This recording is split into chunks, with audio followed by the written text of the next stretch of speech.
difficult. Very, very, very Okay, hard. this is one of the most difficult to repair? Yeah, yeah. This happens to be the curved chain, fine chain. To actually get in there to solder this link is hardly possible sometimes.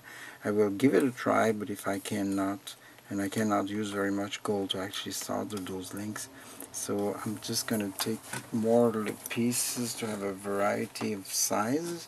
But I may end up having to solder the two links together like that. You don't have much choice. You can't get in between there. Even if I would use the tape there, I couldn't do that. So we're going to split this guy. So it's going to be easier to have some stuff here. More gold. I'll tell you, they can't be very big, those.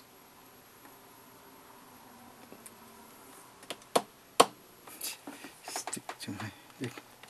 Can't even see that. Yeah, it's there, but small. Small, alright. It's still too big, eh? Yes, it's funny how I could use a rolling mill. Every time I do this, I say, why don't you get a piece, put it on the rolling mill, and get squash that. I say, oh well, next time. Then I forget. Then I take another chain, do another chain. And I say, well, you didn't do it again, so you have to.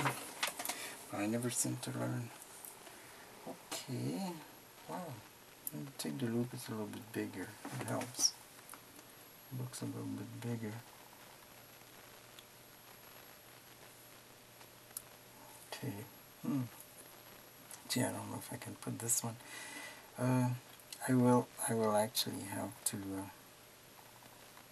Maybe I could. We're gonna give it a try. Okay. I must have this tool. This is used in horology. This. Oh. Yeah. Nobody uses this. They don't know yet that you can use that. It's a little bit like you here doing things that nobody else have done before.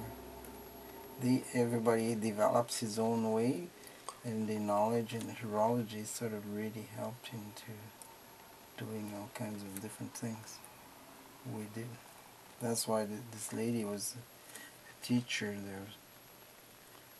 Couldn't really understand that you could do things like that. Of course, this course there was no actual exam.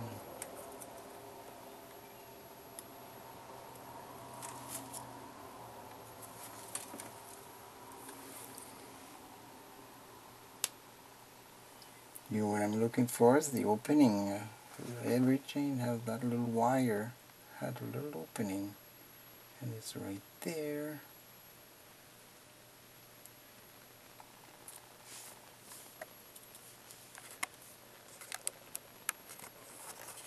Okay.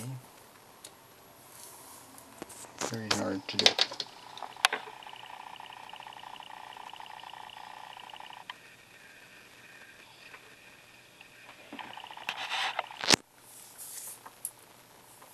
So I keep turning the chain around. That's what I just did.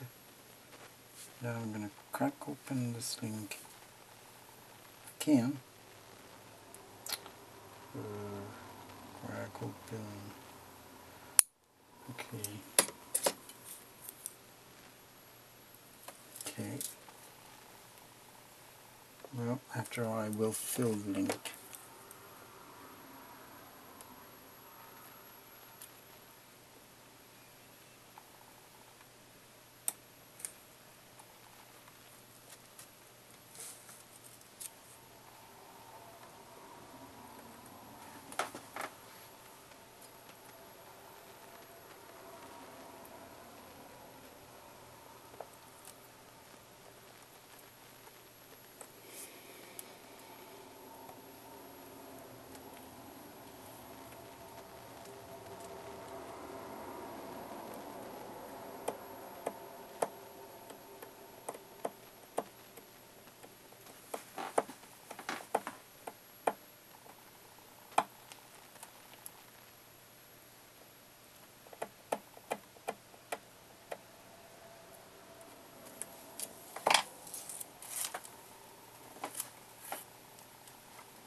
Okay. I should have got my stuff ready before.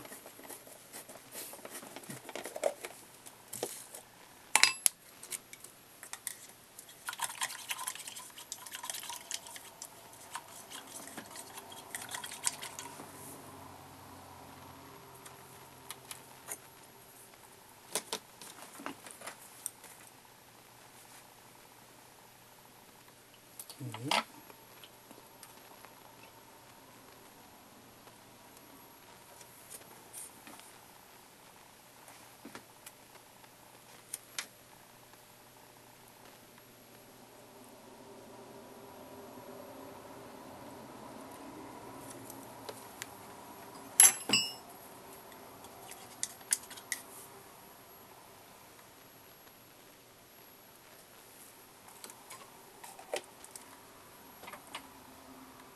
Okay, so it might be successful.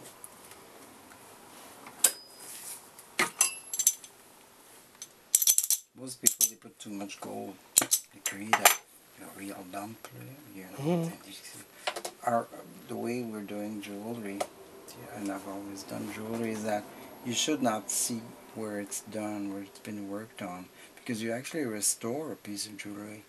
When you do a chain, you know, you have a nice chain, it's nice and even, you should be able to fix that link to the point where you actually don't see where it's repaired. You know, who wants something you can see a little lump there, or, you know, don't want that. So that's the idea. But you do your best. There's one place, and I don't want to brag about it, but that these things have happened. One place in Elliott Lake, this lady had a beautiful chain, expensive chain. And I told her, listen, I can't do better. I said, but I will get my machine, my TIG welder, and you can bring it back to me.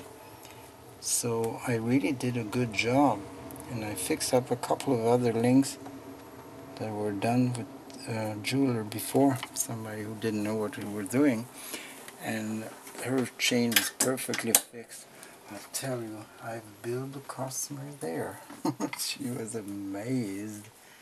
She was really amazed. So that chain that was very difficult, I'm getting better as I'm working here, is fixed right now. See that link now, having not put too much gold, that link is okay. You can hardly see it.